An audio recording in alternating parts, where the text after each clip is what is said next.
What is going on, YouTube, and welcome to the Legion of Comics. My name is Mark, and this is At Week's End, episode 17. So it's been a really good week for comics and more, so let's dive right in and talk about some of it.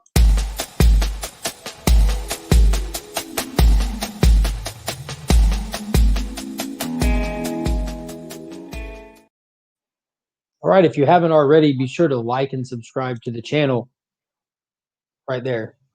Hit that notification bell. It'll let you know when future videos are dropping, and that's getting important because we're getting very close to 400 subscribers. That means the next giveaway is right around the corner.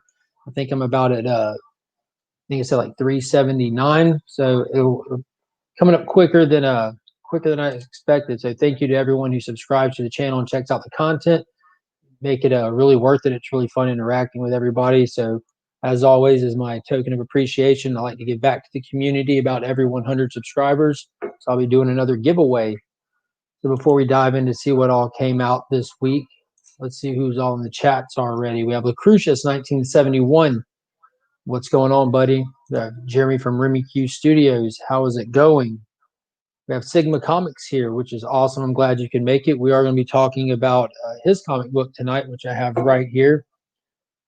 We're going to be digging into this as well as one other creator-owned comic that I was able to check out. See, we have DJ Links in the chat. And we have our buddy Hidden Gem Comics. What's going on, man? Thank you guys for stopping in already. So yeah, it was a pretty good week for comics. Of course, Future State is going on. Excuse me. And I do pick up all the Future State, so we're going to dig into some of that. And King in Black 3 came out. And like I said, we have the Calico comic that I'll be talking about here shortly, as well as another creator-owned comic called Tourch. So I think I'll probably go and start with those just while everyone's rolling in and just kind of do them at the front of the video. What is going on, Robert from Flash7692? How are you, buddy? So the first one I do want to go and point out, because I see him right there in the chat, is Calico. So this is from Sigma Comics, and I do have the link in the description for this video if you're interested to check this out. And this was a pretty wild read, let me tell you.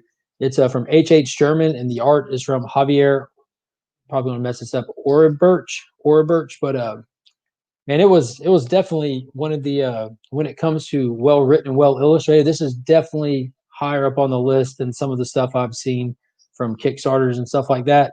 But I was very, very impressed with how smooth the writing was for this, and the artwork was absolutely top notch. And it even took me back a little bit to reminiscence of like the late 90s, early 2000s with the actual paper quality and stuff.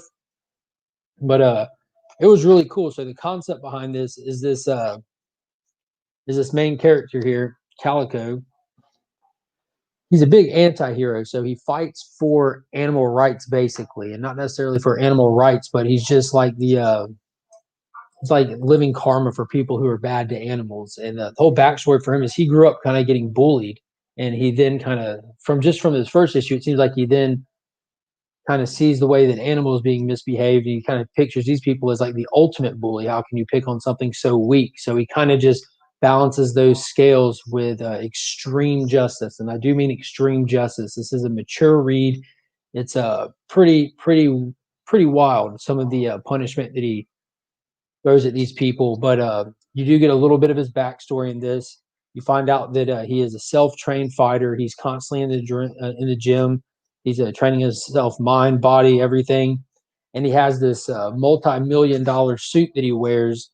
That it's which you saw on the cover there, and the helmet was pretty cool because it actually comes around. It's a little mechanical, and he talks about how every government in the world would want to get their hands on it, but that's not happening. So there's tons of technology in it. He has like this kind of this floating robotic thing that he calls Bumble, so it's kind of like his little tech guide. It was kind of reminiscent of Skeets with Booster Gold, in my opinion.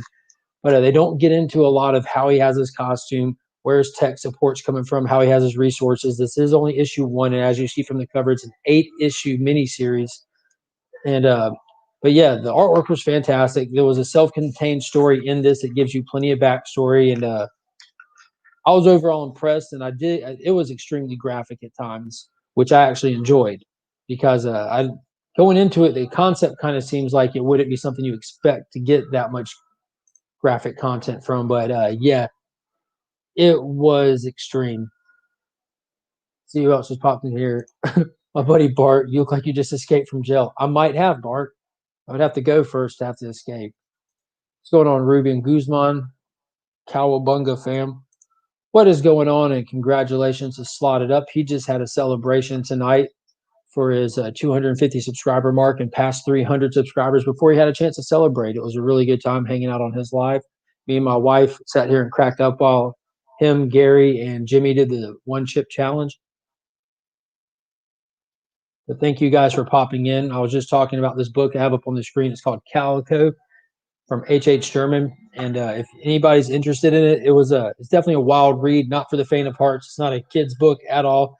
It's from Sigma Comics. And if you guys are interested in possibly checking it out, just hit the description to this video, and there's a link for it in the description. And I do want to say thank you to the guys at Sigma Comics for reaching out and giving me a chance to check it out, as well as share it with everybody in the community. So thank you very much. So next up, I do want to go and talk about another independent title. And it was another gentleman that reached out to me and asked me if I would take a look at it and just kind of spread the word. It's a Kickstarter. And I told him absolutely. And the name of the book is Tourch by AJ Rojek. And I actually was able to read it, as well as join my friend Steve at Burke Family 54 Comics, where we did a big review conversation of it on his channel this past Thursday. So I do have the link to that video in the description if you want to hear other people's opinions more than mine, because I am going to go over some more of it again here. But it was really cool as well. The whole concept behind this is you have this ace star pilot that was a kid in what seems like the military, and she was just running circles around all the adults. And she, for whatever reason that we don't have yet, retired or aged out really young, and she's trying to get used to civilian life, and she's really just not fitting in well. So this first book shows us how a little flashback in the beginning of her flying around. Then you kind of see her trying to settle in to regular life with her little brother and take him out on the town and show him a good time for his birthday. And she's just so disassociated from just small town stuff.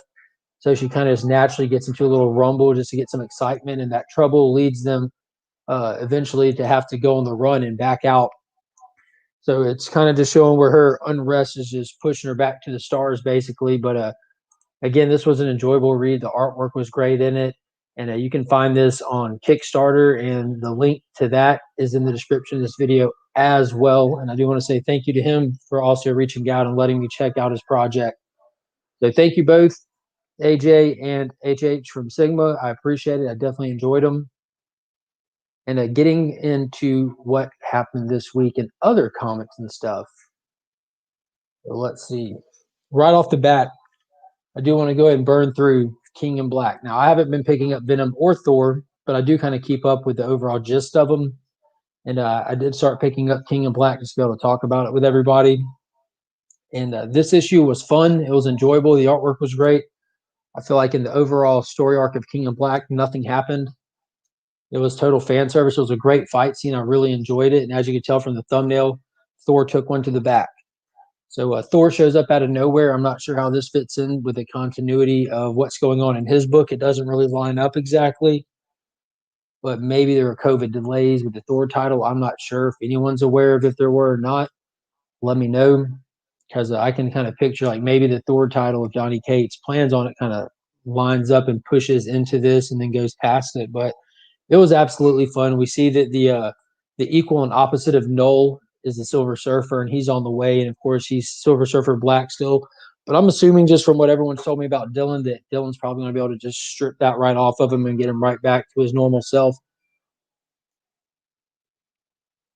But yeah, overall I enjoyed it. It was a fun read. Total fan service. I appreciate that. And we got 7 people watching. If any of you guys happen to want to jump in to the live stream with me, and Chit Chat Comics. I'm going to post it in the chat here. So it'll be in there if anyone wants to jump in. Now, a big one for me is always Power Rangers, Mighty Morphin or Power Rangers. And this one was fun. It was kind of just more continuing to set the stage for how the dynamic of this book will go with Draken on the Omega Rangers team. You kind of just see him doing whatever he has to do to survive from all angles. But there's a really cool twist at the end. It was almost like he was grooming the Omega Rangers to be ready to fight what's coming ahead, because they have yet to meet up with the Imperials and face off with them, but hopefully we'll be getting there soon. Freaky Louie says King of Black rules. It was fun. It was definitely fun. And for someone like me who hasn't really got on the Venom hype, I'm a late 80s baby. I grew up in the 90s watching Spider-Man and the Venom craze then, and it kind of just, my excitement for him came and went. So it's fun to read something with the symbiotes going on, but I just can't get into the overhype of it all. Being a DC guy, I was kind of pushed my limit with all the Batman Who Laughs stuff and how everyone has the Who Laughs version. That's how I feel about the whole Null thing with everyone being Venomized. It's just beating the same dead horse. But the overall King in Black main story arc, I have enjoyed. I'm ready to see how it plays out more than watch it play out, though. So a big one for me every week or every month when it comes out that I get stoked about comes from Aftershock Comics, and it's We Live #4. And this is another one, much like Calico, that you might assume it's one thing, but it's a total different thing, and it is not for children. It's a beautiful book. The Miranda brothers are writing it. Ava De La Cruz and Dave Sharp are working on the arts, colors, and letters in it. And it's an amazing book. You have an end of the world post-apocalyptic scenario where an alien race that we have yet to see or even get verification if they're real sent down a message saying your world is done for on this day, but we will be here to extract a certain number of people on this day. And the only people that were chosen for extraction are younger kids. So you've been following these group of kids trying to get to the extraction point before the deadline, and it has not gone smoothly at all for them. And each issue completely changes the style and the dynamic and the pace of the book. Every time you think you're getting your footing, it hits you from a different angle. So I've really enjoyed that. And much like the early issues of The Walking Dead, when they hit you with those random main character deaths to let you know that no one's safe, they've done that with this almost every issue. So it has this impending sense of doom. You're always on the edge of your seat reading it. And this issue was no different. It was really cool getting into this because now these kids that have been together this whole time are all separated. And just when you think you get this kid to the extraction point that you've been pushing and pushing to get him there, you find out that they've somehow found a way to steal basically the invitations these kids have that were kind of genetically coded to them and sell them to the highest bidders. And that's how that issue ended. So they always end on big cliffhangers, which I think are awesome. And we have Shattered Glass Comic Reviews here. Hey, Mark. Hey, everyone. What is going on? Thank you for stopping by. Just finishing up talking about how great We Live is every month. It never lets me down. Fantastic book. Next on the list, the only other Marvel book that I have for this week, and it hit the shelves, and anytime he hits the shelves, you know I'm going to pick him up. We had, and I'm going to say this wrong, but I know I do. It's okay. I'm going to have Maestro, War and Pax #1.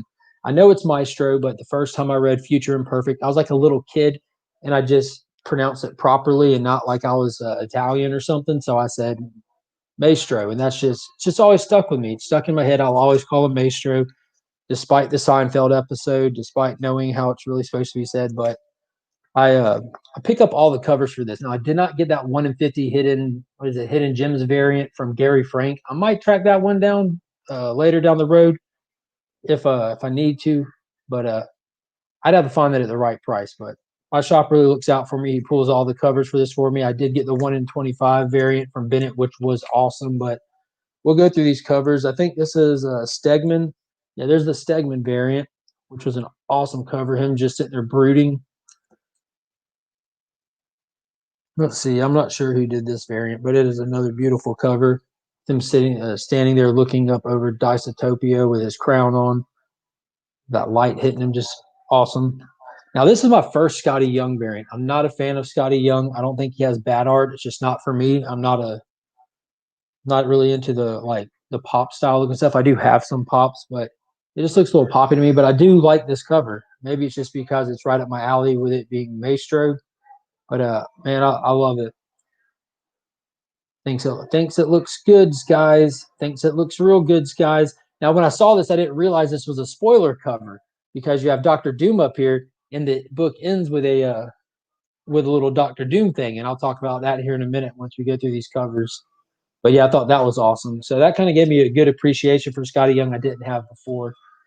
And then the 1 in 25 Bennett cover, and Bennett's my man who's been crushing it on Immortal Hulk, which if you're not reading Immortal Hulk, you're sleeping on it and you're going to regret it. At least go back and read the trades when it's all said and done. Between him and Al Ewing, that's such a great creative team. They're just Immortal Hulk's been awesome from start to finish. It did dip for a couple of issues right after 25 when they're getting the pacing for the next story arc, but it came back strong. It is wild. It is a mind twist. It is fun. And as you know, Hulk is the man. So getting into this one a little bit, it's really cool. We did just have that limited series that just came and went. And I was happy with it and I was upset with it at the same time.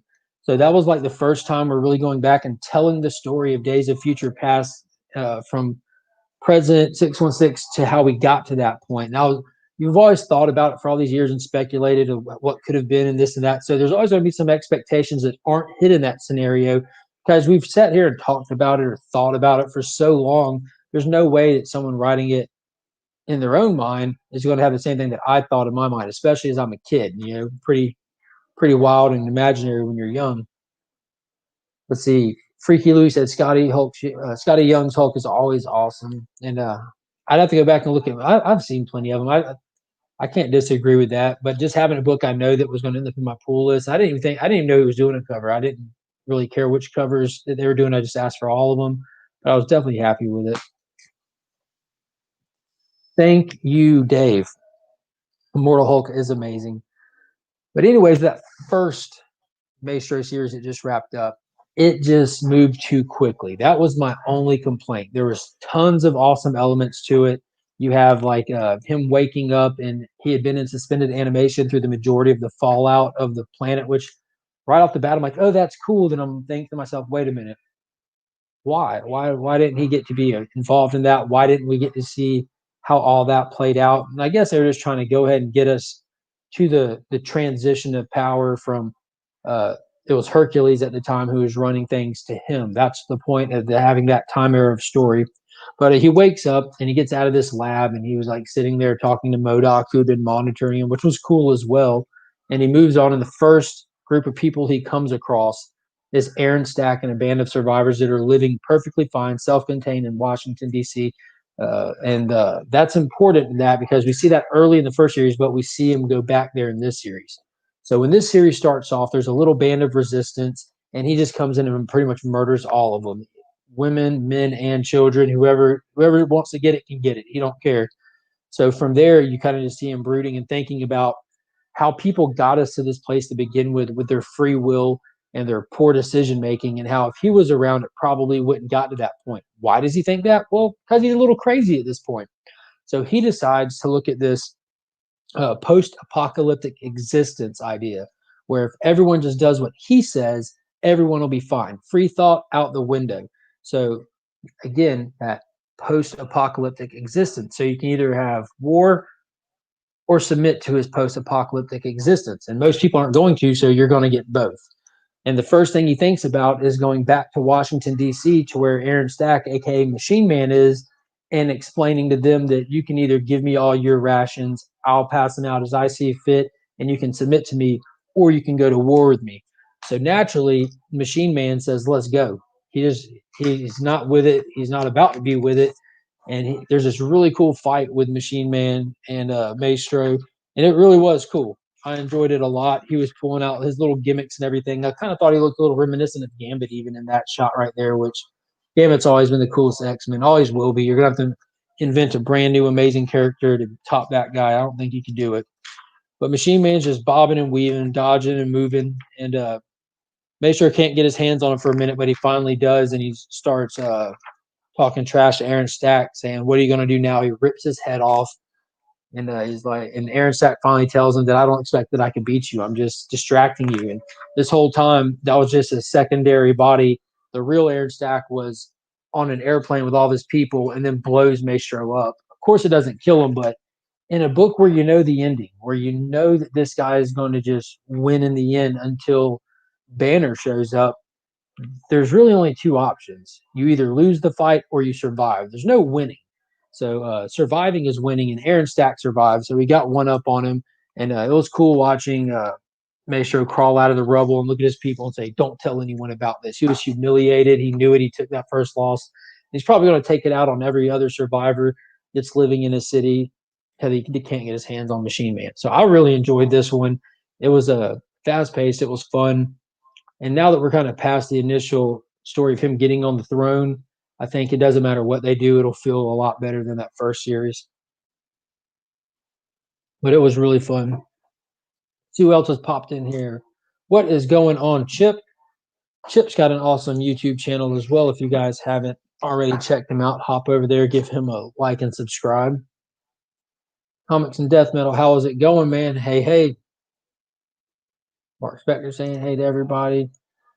All right, and that pretty much wrapped it up for my indies and DCs for the week. So a few other titles before we get in the future state. DC did drop two Black Label books as well as the finale to DC's Dead Planet. So that's number 7, and this is the Matina variant. I've got the Matina covers across the board for all 3 series. I've really enjoyed them. This wrapped up nicely. So far with these series, with Deceased Unkillables, Hope It Worlds in the digital first series, they're all open-ended, but this one was not. They had a lot of finality to this one. You had Constantine go around, still kill and murder anyone he had to acquire as many magic artifacts as he could to take the fight to Trigon, while all the villains on the planet were sitting there with who is it? Getting the Amazo army built to go take out the infected. So you have the heroes that have come up with a cure. You have Trigon on the planet wiping everything out, and then you have all the rich elite people that have bunkered down with all the villains that were left, built an army of Amazos, and sent them out to clear the world. So you have these 3 different angles, and all of it comes to head in this final issue. So you have the heroes going up against the Amazo army, a couple of them heading to go fight Trigon, and John Constantine doing his thing, and it just ended. It ended nicely. You had Superman, which is John Kent at this point, and Batman, which is Damian, go to that bunker to try to shut down the Amazos, while you have like Wallace West running around hitting people with the vaccine. You have Zatanna and people going to try to stop Trigon. And when they were at the bunker with all the villains, it was really cool because Superman makes a comment how all of these Amazos are built, just a single Amazo is built to take on the Justice League, but this ain't the Justice League they're used to. And one of them hits Batman, and Superman makes a comment, and you just hit my best friend. And they start ripping through him, and they manage to get inside right on time. And the villains were about to go take a shot on Batman, and Constantine rolls up, and he's carrying he's got like the helmet of fate on. He's got the staff of Shazam. He's got Ragman's cloak on, so he shows up and he just kills all the bad guys in the room. Super villains, the super elite, anybody with a corrupt soul, he kills them all by sucking their souls into the Ragman cloak just to get it as charged up as possible before he took the fight to Trigon. And it was really cool because he'd already took Boston Brand, Deadman's power, and he shows up to Trigon, basically sacrifices himself so that he can then go into Trigon with Boston Brand's power and take him over. Man, it was just nuts. They managed to get the cure out. All the villains were dead. They remotely shut down all the Amazos. And it just wrapped up smoothly. And if you've been following it, Black Canary was able to cure Oliver, which has been a big deal. So I really enjoyed that. And if you haven't read it, I highly suggest checking it out. And if you have the DC Universe app, it's super cheap, super affordable. They just pumped so much extra content on it. There's a digital-only Deceased story. It's 12 parts. It's called Hope It World's End. And it fills in the gap between the first series and Dead Planet because there is a huge time jump. You know, they all head off world. They abandon Earth at the end of the first series. Then you have the 3-issue miniseries Unkillables that kind of just tells the same timeline, just following different people. But that Hope at World's End bridges that time gap a little bit before all the heroes return from Earth 2 in Dead Planet. Next on the list, we have Rorschach number 4 from Tom King and Jorge Jimenez. No, this is Jorge Fornes, but this was really cool. So this, you have the same private investigator. He went to go talk to this strong man who used to be part of the circus with the kid, the gunslinger who got killed in the attempted assassination of President Redford. So he has real no clue on why the guy dressed up as Rorschach was doing what he was doing, but he's following all the clues from the kid and piecing it together. And it's starting to come together because this strongman was her first Rorschach she worked with. So it looks like, based on the last issue, the training she had growing up from her dad and the kind of superstitious stuff that he fed her, that she's been brainwashing other people, whether she's doing it intentionally or not, but she really believes what she's telling these guys, that all the heroes from Watchmen are gone because of the squid, and it could come back at any time. It could possess people, and people like Rorschach now live inside other people. She told him this crazy theory that Dr. Manhattan dematerialized everyone so that they can just be wherever they need to be, whenever they need to be, and convinced this strongman who wasn't, nobody really could accuse him of being the sharpest tool in the shed to begin with, convinced him that he was Rorschach and had him going around killing people. And he's in jail. He's already been arrested for and getting caught in the act of it. And the private investigators kind of interviewing the whole time, seeing how the formula worked with her, with the kid and the strong man, which you can then just assume that's the same formula that worked with her in the Rorschach that died by her side in the assassination attempt. So in classic King fashion, he lays out a story that's confusing, that it just seems like he gives you, like, throws a few puzzle pieces out for a giant puzzle. And then from there, we just start getting more pieces as we go. And this was a good one because it kind of bridged some of those pieces that were already on the table.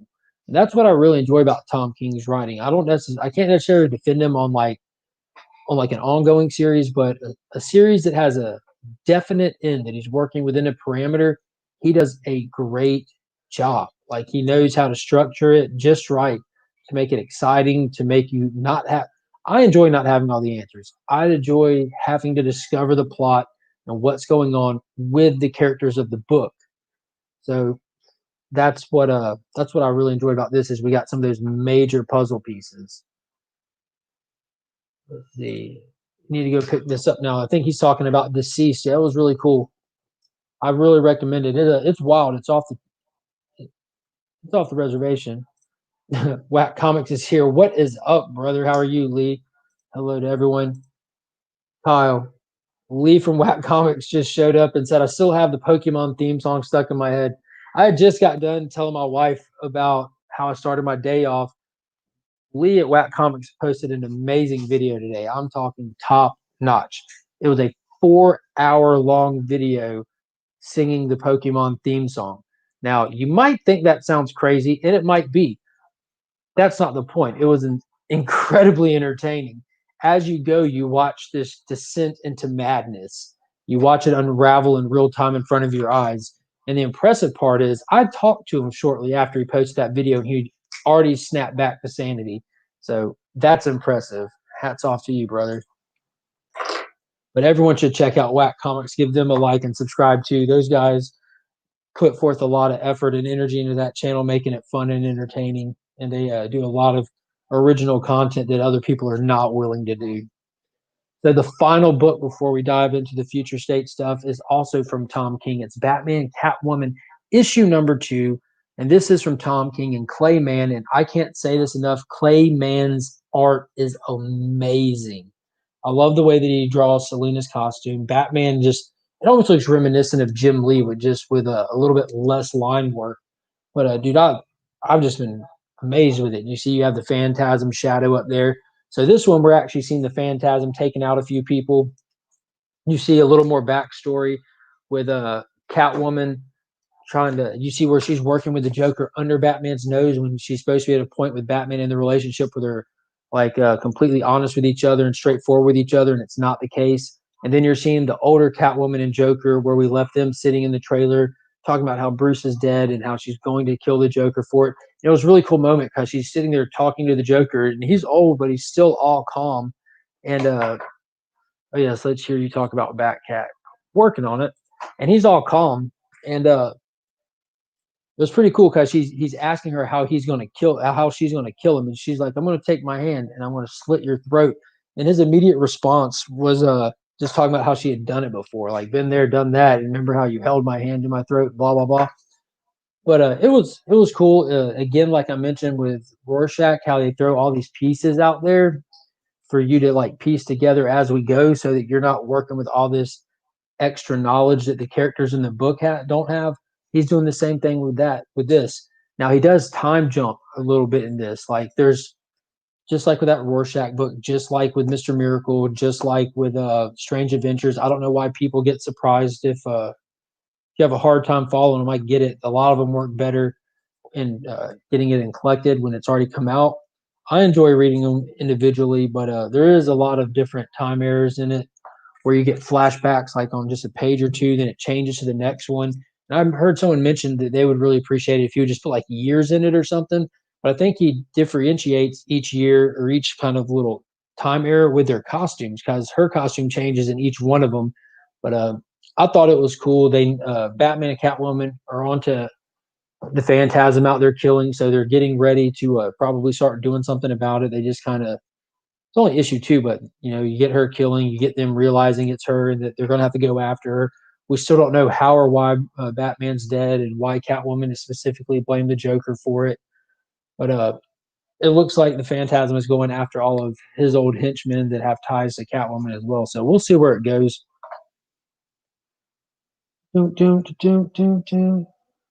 Let's see. I went through and correctly timestamped after. Not a bad idea. Just pay attention to their outfits. That seems to help a lot. Remy Q would be the guy to collab with. That was Remy Q made a cameo appearance when Tyler, Lee, and myself were doing an impromptu hangout Friday morning. Go back and look at the video random live hangout or something from 2 days ago. You can see a very, very important impromptu cameo by Remy Q Studios. All right, now we're getting into the future state stuff. I don't know how many people in the chat are reading future state, but I've enjoyed it. I've been very, very pleasantly surprised with it. I had very low expectations. I was only expecting to pick up one or two books out of it, but I ended up just going all in on it. And I'm definitely going to clean up and tighten up my pull list for DC after we get into Infinite Frontier and I see who's writing what and what I really want to keep up with. But this just seemed like a cool event once I saw how much time, effort, and energy all these new talent is putting into it. But first off, I kind of put them in order and read them in order, because if you don't know, these books do not take place in the same time years. Like the Batman titles dealing with the Magistrate take place in the year 2025. Shazam's like 2030 or something like that. Superman at Worlds at Wars after that, and Wonder Woman is at the literal end of time. But the Catwoman book was a sleeper hit for me. I wasn't expecting to enjoy it, but the pacing in it was awesome. I didn't realize Rom V was writing it, but Rom V is still writing it. The same person who was writing Catwoman before, the same person who wrote Future State Swamp Thing and Future State Justice League. He crushes this. You get a really cool moment where a bunch of kids are being thrown on a train and being transported out of the city for whatever nefarious reasons, but there's a little resistance inside of them of Catwoman's kids, like her little gang called the Strays, and they're all planning to take out the train, get themselves free, and let loose the prisoners that are on it. And one of those prisoners is Onomatopoeia, this very, very weird villain who only speaks in onomatopoeias. But she lets him free, and he immediately puts a bag over his head and draws like a little swirly symbol and starts walking around just saying onomatopoeias like bang, pow, boom, bang, and people just go flying. It was a very unexpected, super duper cool. Cheshire made an appearance in it early on, so we have her confirmed in here. So definitely more stuff to be done with her. But you find out that one of the people on the train that they released is Bruce Wayne. So he was kidnapped and being held on this train. And if you read The Dark Detective, you saw what I would call a major plot hole. It opens up with Magistrate 1 shooting Bruce in the alley and then kind of just letting him walk off, go get help for himself, and then become the Dark Detective. So there's clearly more to that because this takes place long before that. So we get to get a little bit of plot filler now that these books are kind of coming together. And Nightwing does the same thing. You get a conversation where the Magistrate makes a comment how he knows Bruce is alive, and they all know, all the bad guys know he's alive, and they're just waiting to play into it for whatever reason. But Nightwing was amazing. Dick Grayson is not playing any games. He's going hard. He doesn't care who's helping him or not. He's taking the fight to him. And it was cool because we get Tim Fox actually comes to him for help. And while they're talking, Nightwing kind of just takes him out.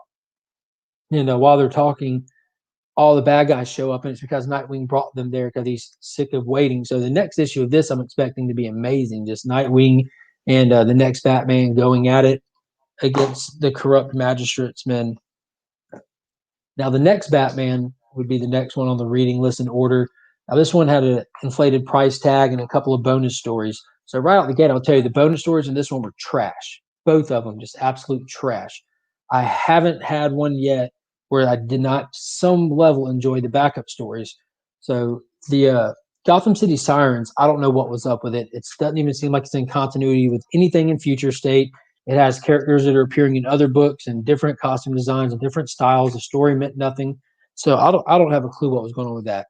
The Batgirls one, you had Orphan getting arrested, going into the prison facility and being put in the same room with Stephanie, who you find who is spoiler, who you find out who's been undercover. Everyone thought she betrayed the Bat family, but she's deep undercover. She's trying to find Babs, and kind of a reveal at the end of that Babs is in that prison being held way underground.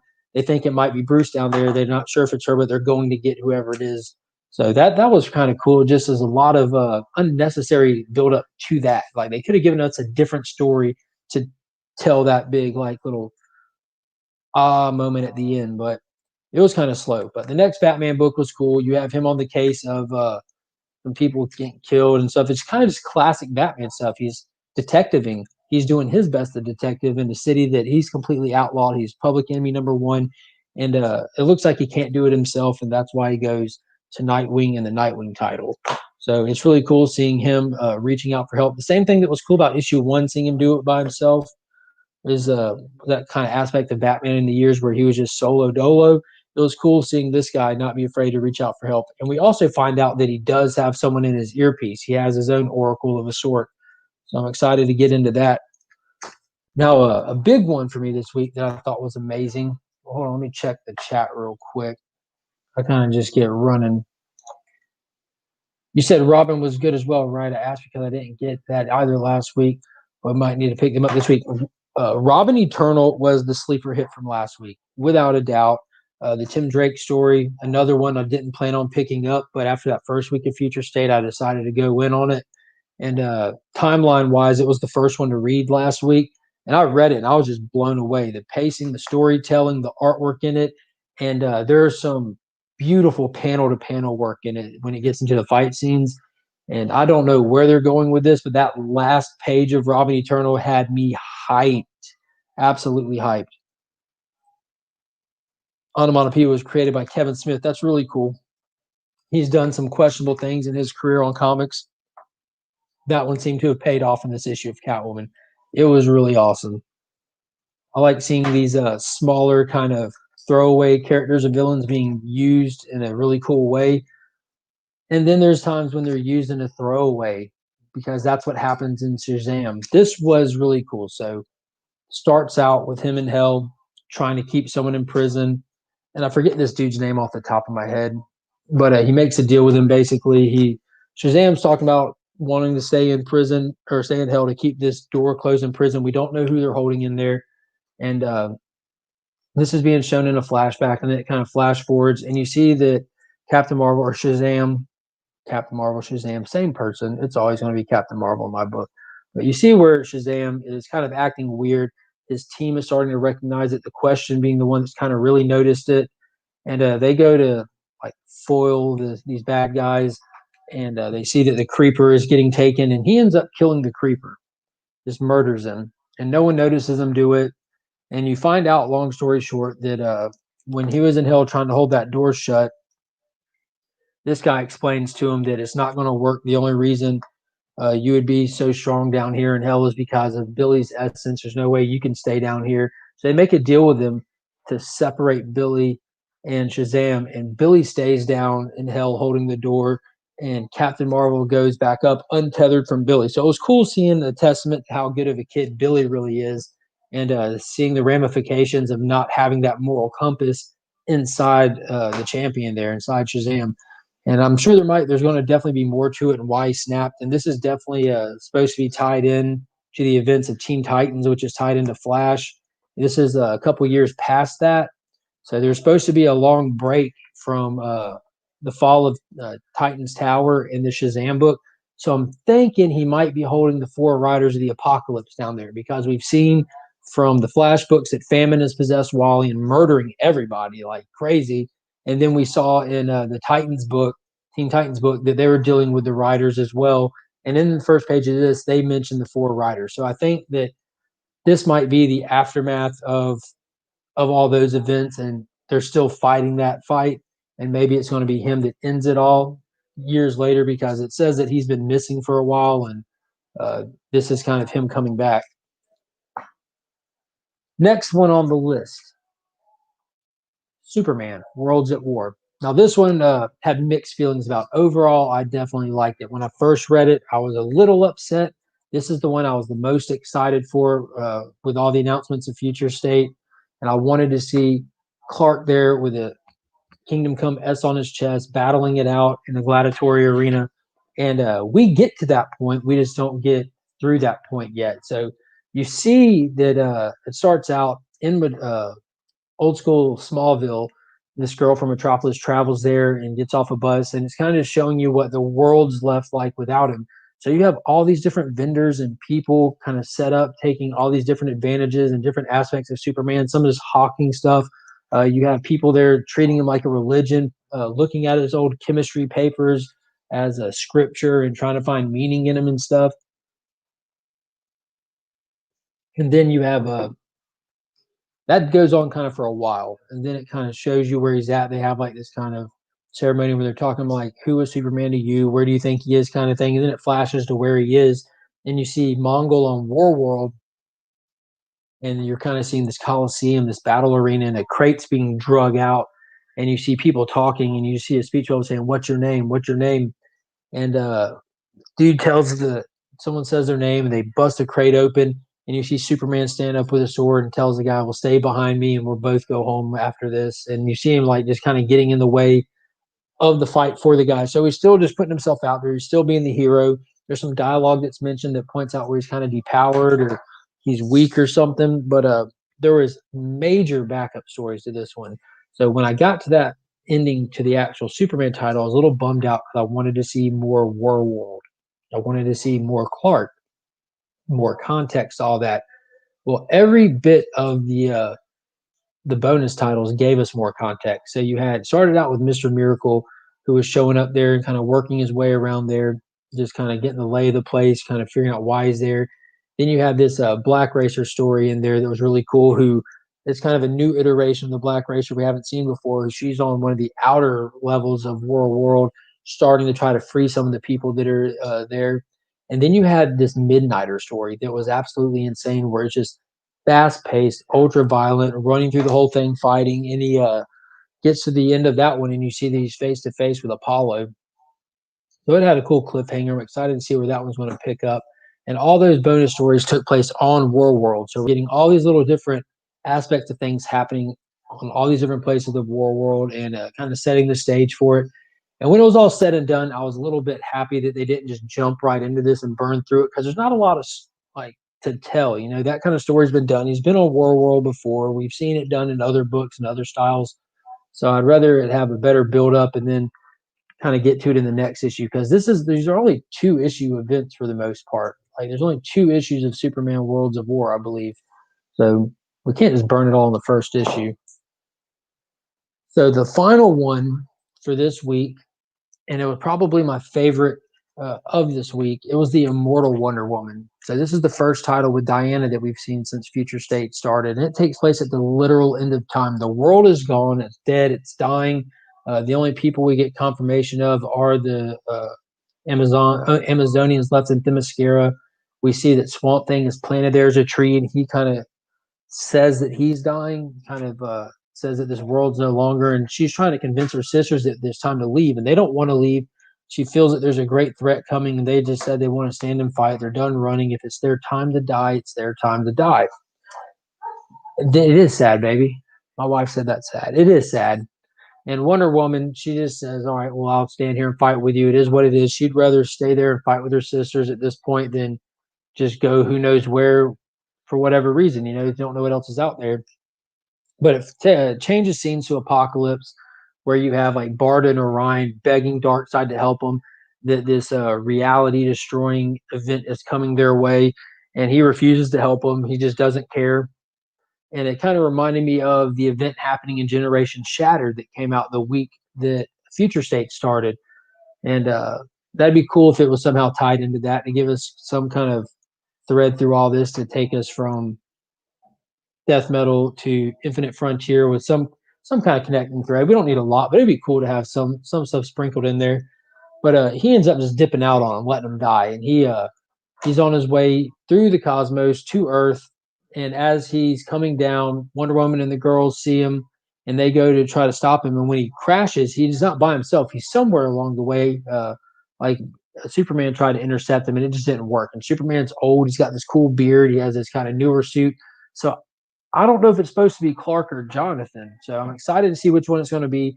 But Darkseid kills all the other Amazonians and is just left with Wonder Woman, questionable Superman, and Swamp Thing at the end pretty much gives what's left of his life essence to Diana, and that's how the book ended.